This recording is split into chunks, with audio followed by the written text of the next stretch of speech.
तैयारी करने वाले हर बच्चे का एक सवाल होता है कि सर किस टॉपिक को, किस सब्जेक्ट को ज़्यादा पढूं, किस टॉपिक को, किस सब्जेक्ट को कम पढूं। हो सकता है आपका भी ये सवाल हो। अगर आप राजस्थान चतुर्थ श्रेणी कर्मचारी एग्जाम की तैयारी कर रहे हैं, जिनकी एग्जाम 19, 20, 21 सितंबर को है, तो आप सही जगह पर हो। आज मैं आपको बता देता हूं कि किस टॉपिक को कितना पढ़ना है, किस टॉपिक को कम पढ़ना है। हो सकता है सभी बच्चों के लिए बात अलग अलग हो, लेकिन मैं एक आदर्श बात करूंगा ताकि आप सभी के डाउट क्लियर हो जाए। इस वीडियो को पूरा देखने के बाद में आपको एक बात समझ में आ जाएगी कि मुझे किस प्रकार से तैयारी करनी चाहिए।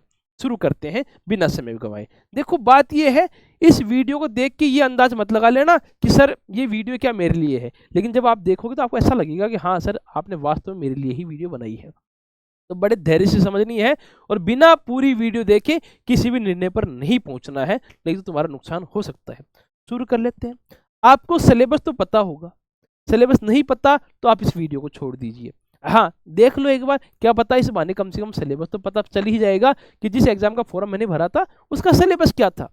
और अब आपको देखना है किस टॉपिक को कैसे पढ़ना है। देखो हिंदी ऐसी सब्जेक्ट है जिसको हर बच्चा 10वीं क्लास तक तो पढ़ता है। राजस्थान में 11वीं 12वीं क्लास में भी आपके सामान्य हिंदी है, यहाँ तक कि कॉलेज में भी फर्स्ट ईयर में है हिंदी और अंग्रेजी कंपलसरी है। तो हिंदी और इंग्लिश में किसी बच्चे को मेरे ख्याल से कोई तकलीफ नहीं होती होगी।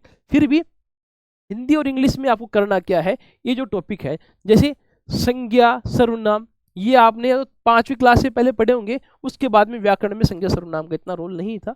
तो संज्ञा देख लो कितने भेद होते हैं, कौन से प्रकार की संज्ञा है, थोड़ा सा देख के चले जाना। सर्वनाम को देख लेना, क्रिया है, विशेषण है, इनको थोड़ा थोड़ा देख के चले जाना।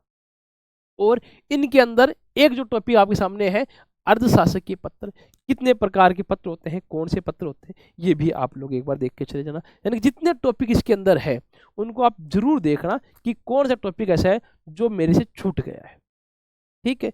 और किस टॉपिक को छोड़ना है जो तुम्हें लगे कि सर मैं तो इस चीज टॉपिक को कभी जिंदगी में नहीं पढ़ा है और समझ में भी नहीं आ रहा है, उसको छोड़ू या नहीं छोड़ू। जैसे एक टॉपिक है पारिभाषिक शब्दावली, इस टॉपिक के बारे में क्या ख्याल है। इसमें ऐसे टेक्निकल वर्ड्स लिखे होंगे जो तुम्हें पढ़ लोगे तो भी समझ में नहीं आएंगे। जैसे मान के चलो एक शब्द होता है बैलेट, बच्चा समझेगा यार बैलेट कहीं एक गोली तो नहीं है। फिर मैं बताऊंगा ये बैलेट होता है मतपत्र। अब मतपत्र से तो तुम्हें आइडिया हो जाएगा कि हाँ सर ये किस मतपत्र की बात कर रहा है। तो एक बार सरसरी तौर पे फास्ट फास्ट देख लेना। तुम्हारे सामने क्या पता 500 शब्द हो और 500 में से तुम्हें 300 आते हो, 200 ही नहीं आते हो। तो छोड़ना नहीं है। कुल मिलाकर बात यह है किसी भी टॉपिक को, अगर इंग्लिश की बात करें, कुछ बच्चे ऐसे सर मुझे इंग्लिश बिल्कुल नहीं आती, बिल्कुल ही नहीं आती, बिल्कुल ही गर्त में हो, तो छोड़ो ना, क्यों पीछे पड़े हो, छोड़ दो, काम हो जाएगा। 15 नंबर में से 5-7 नंबर तो करके आ ही जाओगे, तो छोड़ दो। इंडिया का ज्योग्राफी है, राजस्थान का ज्योग्राफी। अब राजस्थान की ज्योग्राफी में ये है सारे जिले चेंज हो गए हैं, 41 जिले अगर बने हैं तो पूरा राजस्थान डिस्टर्ब हो गया है और प्रश्न नए जिलों से ही आएंगे। हाँ तो अब नए जिलों का सर समाधान बता दो। नए जिले आप देखो कि किस किस संभाग से कोई जिला नहीं बना है, उस संभाग के पीछे पड़ जाओ, उसको उस हिसाब से याद कर लो। और जहां बाउंड्री है, कुछ जिले ऐसे जो डिस्टर्ब नहीं हुए हैं, तो जिन जिले डिस्टर्ब नहीं हुए हैं उनको तो पुरानी बुक से पढ़ लो, आराम से उनको उस तरीके से पढ़ लो, तो वहां आपका काम हो सकता है। हिस्ट्री और कल्चर की बात करेंगे, हिस्ट्री कल्चर में नया कुछ नहीं हो सकता है। कुछ प्लेस अब कहाँ पर आ रहे हैं ऐसी बात आपसे पूछेंगे, है ना। जैसे मान चलो गणेश्वर जो बैराट वाली सभ्यता है, विराटनगर वाली सभ्यता है, अब वो कोटपुतली जिले में आ रही है, तो आपको थोड़ा सा आइडिया होना चाहिए कि जयपुर में है, कोटपुतली में। ऐसा आप अगर कर लेंगे तो आपको दिक्कत नहीं है। छोड़ना क्या है, अगर तुम्हें एग्जाम में लग जाए, या तो पहले ऐसा करो इन जिलों की पढ़ लो, तहसीलें कौन कौन सी ऊपर नीचे हुई हैं, तो तुम्हारा सारा समाधान हो जाएगा, एग्जाम में कोई दिक्कत नहीं आएगी। पॉलिटी की बात कर लेते हैं, इंडियन पॉलिटी है। अब कॉन्स्टिट्यूशन अगर आप तुम नहीं पढ़ोगे तो तुम स्टेट पॉलिटी भी नहीं कर पाओगे। अगर तुम स्टेट पॉलिटी कैसे करोगे, तुम्हें पास इंडियन पॉलिटी आती है तभी तो कर पाओगे, तो आप एक बार उसको भी पढ़ लो, ठीक है।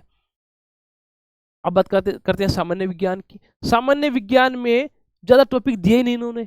भौतिक और रासायनिक परिवर्तन आपकी साइंस में पहला ही टॉपिक होता है, पहला चैप्टर ये होता है केमिस्ट्री के अंदर। और आगे आ जाओ, प्रमुख यौगिक, प्रकाश का परावर्तन और परावर्तन के बाद में इसके नियम। आप देखोगे प्रकाशिक की जो एक चैप्टर होता है, एक सब्जेक्ट में टॉपिक होता है, उसमें सिर्फ परावर्तन के बारे में पूछा है, अपवर्तन के बारे में नहीं पूछा है, मानव नेत्र के बारे में नहीं पूछा है, तो परावर्तन को थोड़ा पढ़ लो। अब पूरी चैप्टर क्यों पढ़ते हो, जो तुम्हारे सिलेबस में वही तो पढ़ोगे ना।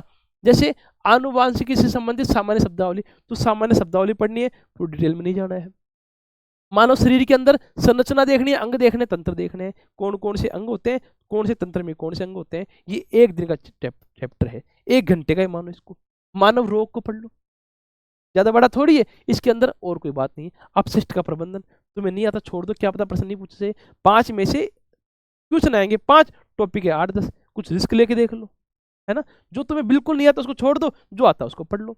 इसमें साइंस में वैसे आ जाओ कंप्यूटर के ऊपर, करंट अफेयर में रिस्क मत लेना, 5 क्वेश्चन राजस्थान करंट के आएंगे और 5 क्वेश्चन इंडिया करंट के आएंगे, लेकिन ये उनको भी डिस्टर्ब करेंगे। जो मेन टॉपिक है ना, जैसे हिस्ट्री है 20 क्वेश्चन, उनमें भी क्या पता कुछ बातें ऐसी पूछ ले जो करंट से रिलेटेड हो, ज्योग्राफी में कुछ बातें करंट से रिलेटेड पूछ ले, इसलिए आप लोग रिस्क मत लेना। जैसे मान के चलो एक बात पूछ ले, हाल ही में किस उपराष्ट्रपति ने अपना त्यागपत्र दिया है, वो किस राज्य से संबंधित थे, किस जिले से संबंधित थे, तो आप कंफ्यूज हो जाओगे, ये करंट का है पॉलिटी का है। इसलिए ऐसी गलती आप लोगों को बिल्कुल भी नहीं करनी है। कंप्यूटर में देख लो, ऐसे ही सामान्य परिचय देख लो, है ना। क्या छोड़ सकते हो, मान लो मुझे एमएस ऑफिस नहीं आता, अब एमएस ऑफिस में वर्ड है, एक्सेल है, पावर पॉइंट है, मुझे नहीं आता, मैं क्यों पढ़ूंगा इसको, Word Excel PowerPoint, question थोड़ी सारे इसमें पूछ लेगा एमएस ऑफिस में से। अब ऑपरेटिंग सिस्टम नहीं आता, हार्डवेयर सॉफ्टवेयर आता है ना आपको, पढ़ लो, एक क्वेश्चन पक्का जाएगा। तो इस तरीके को अपनाकर आप लोग शायद सिलेक्शन ले पाओगे, मैक्सिमम स्कोर आप लोग कर पाएंगे। हम क्या चाहते थे, मैक्सिमम स्कोर कैसे करें, सीमित संसाधनों के साथ। ऐसे मैथ में जो HCF LCM अगर तुम सीख लेते हो तो तुम अनुपात समानुपात भी अच्छे से कर पाओगे। तुमने साधारण ब्याज तो मुझे लगता नहीं है किसी बच्चे को नहीं आता हो, मूलधन गुणा दर गुणा समय बटा 100, ये तो तुम कर ही लोगे। अब तुम इसको साधारण ब्याज से ही जो तरीका है चक्रवर्ती ब्याज तरफ जाने का, उसको अपनाओ ना, क्यों आप उस बड़े सूत्र के चक्र में अपनाते हो। हमारे जो टीचर्स हैं वो साधारण ब्याज से ही चक्रवर्ती ब्याज निकालना सिखाते हैं, इस तरीके को अपनाओ ना। अब समय, चाल और दूरी, ये कोई हार्ड बात थोड़ी है, वो MCF LCM FCF से ही तो मिलकर बन रही है, आप उसका यूज कर सकते हो। वैसे समय और कार्य और समय, चाल और दूरी एक प्रकार के पैटर्न है। जैसे आप करोगे, सिर्फ साझा की बात करता हूँ, पार्टनरशिप की बात करता हूँ, अनुपात समानुपात और परसेंटेज का मिला जुला रूप है। तो ये चीजें कब संभव है, जब आप उस तरीके से सोचोगे। जैसे हमारे सारे टीचर्स हैं, उन्होंने क्या किया था, मिक्स में चीजें सिखाई थी कि बच्चा सीक्वेंस में सीखता हुआ चला जाए। आपको लगता है कि सर मेरे कुछ टॉपिक ऐसे हैं जो मुझे कहीं समझ में नहीं आए, तो एक बार हमारे साथ ट्राई कर लो। हमारे साथ कहाँ ट्राई करोगे, नोट्स गुरुजी के नाम से एक एप्लीकेशन है जिसमें 100K प्लस डाउनलोड है। 100K मतलब 1 लाख से ज़्यादा, 1 लाख से ज़्यादा कितने हैं बच्चे हैं, 2.5 लाख, तो 2.5 लाख बच्चों का एक भरोसा, एक एप्लीकेशन है जिसका नाम नोट्स गुरुजी है।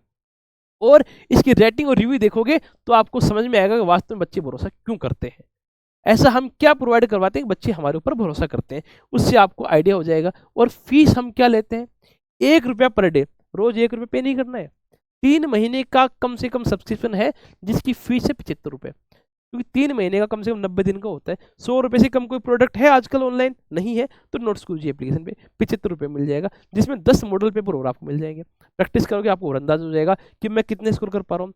अगर आपने यहाँ हमारे पेपर में 120 में से 80-90 कर रहे हो, तो आप मान के चलो आप वहां पर ज्यादा करके आओगे।